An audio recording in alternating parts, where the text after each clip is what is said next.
आरा लिए चलते हैं। केंद्रीय मंत्री आर.के. सिंह यहाँ से तीसरी बार चुनावी मैदान में है और वहां पर किस तरीके का माहौल है, जरा शशांक बताइए हमारे दर्शकों को। देखिए 11 बजे तक 21.17% वोटिंग हुई है। इस वक्त भीषण गर्मी है। हम चंदवा में है। देखिए यहाँ पे कुल 6 बूथ हैं, लेकिन अभी कम संख्या में मतदाता यहाँ पे नजर आ रहे हैं। इसलिए लोगों से अपील है कि घरों से निकलिए और वोट करिए। लोकतंत्र का महापर्व है, आप लोग वोट देने के लिए आए हुए हैं। ये बताइए क्या सोचकर वोट देने आए, यहाँ के मुद्दे क्या हैं? मुद्दे यही है कि हम अपने आदमी को जिताएं। किसको जिताना मैं नहीं पूछ रहा, मुद्दे क्या है? महंगाई है, बेरोजगारी, मुद्दे क्या है? महंगाई। आप भी माता जी वोट डालने के लिए आई हैं, क्या सोच के वोट देने के लिए आई हैं? क्या आपकी समस्याएं हैं? ये सोचते हैं कि सब कुछ पर महंगाई है, सब कम करिए। मतलब महंगाई कम हो। हाँ, महंगाई कम करिए, गरीब के तनी राहत मिले। अच्छा देखिए यहाँ पे कुल 6 बूथ हैं और भी लोगों से हम बात करेंगे। आप लोग वोट देने के लिए आई हुई हैं, क्या सोच कर आई हैं? क्या मुद्दे हैं जिस पर आप लोग वोट कर रही हैं? कोई विकास की बात कर रहा है, कोई महंगाई की बात कर रहा है। बिल्कुल विकास के मुद्दे पर ही हम आए हैं, है ना। विकास होगा तभी तो, जहाँ तक देखते हैं कि देश की बात आती है तो देश तो हम देख रहे विकास कर रहा है, तो हमारे बिहार को भी विकास करना बहुत जरूरी है। अच्छा, पीएम मोदी साधना में लीन है कन्याकुमारी में, इसको कैसे देखते हैं? विपक्ष सवाल उठा रहा है। तो विपक्ष तो सवाल उठाना उनका काम है। पीएम मोदी साधना में लीन है, वो उनका अपना पर्सनल ये है, वहाँ पर पॉलिटिकल उसको मुद्दा नहीं बनाना चाहिए। अच्छा, माता जी किसकी सरकार हो मैं ये नहीं पूछ रहा हूँ, कैसी सरकार देश में बने बताइए। जौन बने तो सही है हम लोग के लिए। जो है वो सही है। हाँ सही है। पीएम मोदी साधना में लीन है, इसको कैसे देखती हैं? ठीक है।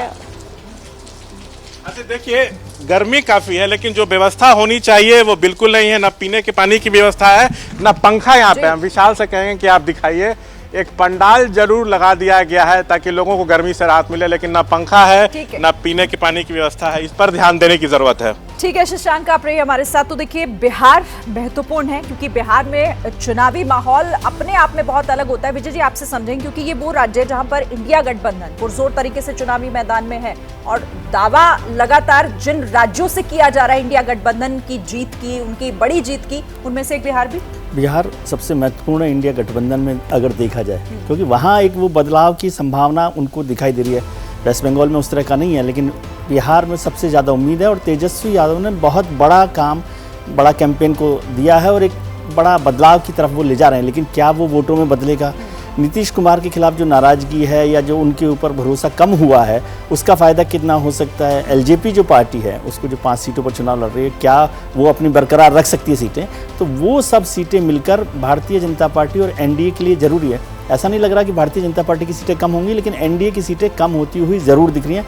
अब वो कितनी सीटें तेजस्वी यादव अपने पास ला सकते हैं, वो उसके गठबंधन को, एनडीए के अलावा इंडिया गठबंधन को एक ताकत दे सकता है। तो बिहार उन राज्यों में से है जो इंडिया गठबंधन की सीटों को बढ़ाने की ताकत रखता है। ठीक है राकेश जी, इस पर आपका क्या एनालिसिस है? मतलब इंडिया गठबंधन को यहाँ से फायदा मिलेगा, जो कह रहे हैं विजय सर की सीटें भी बढ़ेंगी, और इस पर नजर इसलिए भी है क्योंकि यहाँ पर फाइट ज्यादा दिखाई दे रही है। देखिए बिहार का यदि लोकसभा चुनाव आप देखेंगे तो इंडिया गठबंधन से ज़्यादा तेजस्वी पर फोकस किया गया। लालू प्रसाद यादव जी ने पप्पू यादव को चुनाव नहीं लड़ने दिया इंडिया गठबंधन से। लालू यादव जी ने कन्हैया कुमार को बेगूसराय से चुनाव नहीं लड़ने दिया, यानी तेजस्वी के लिए कोई चैलेंज ना आए। अब तेजस्वी के सामने सबसे बड़ी चुनौती ये है कि उनको अपनी दोनों बहनों को, पाटलिपुत्र और सारण, ये दोनों सीटें उनको जितानी है। वहाँ इंडिया गठबंधन कितना जीतेगा उससे उनका प्रभाव नहीं बढ़ेगा, लेकिन ये दोनों बहनें हार गई तो आने वाले विधानसभा चुनाव में जो पिछले विधानसभा चुनाव का औरा है तेजस्वी यादव का, उस पे असर पड़ेगा और लालू वहाँ पे मुख्यमंत्री बनाने के लिए फोकस करके चल रहे हैं तेजस्वी। जैसे ही घड़ी का काटा दोपहर 2:30 पे आए, बबीता जी का दिल सास बहू साजिश के लिए मचल जाए। और ये है इनकी बहू, पूरे दिन ऑफिस की टेंशन हो जाए गॉन जब ये करें अपना फेवरेट शो फ्री टाइम पे ऑन। इनकी तरह आप भी देखिए अपना फेवरेट शो अपने टाइम पर और डाउनलोड कीजिए एबीपी लाइव ऐप अपने स्मार्ट टीवी पर।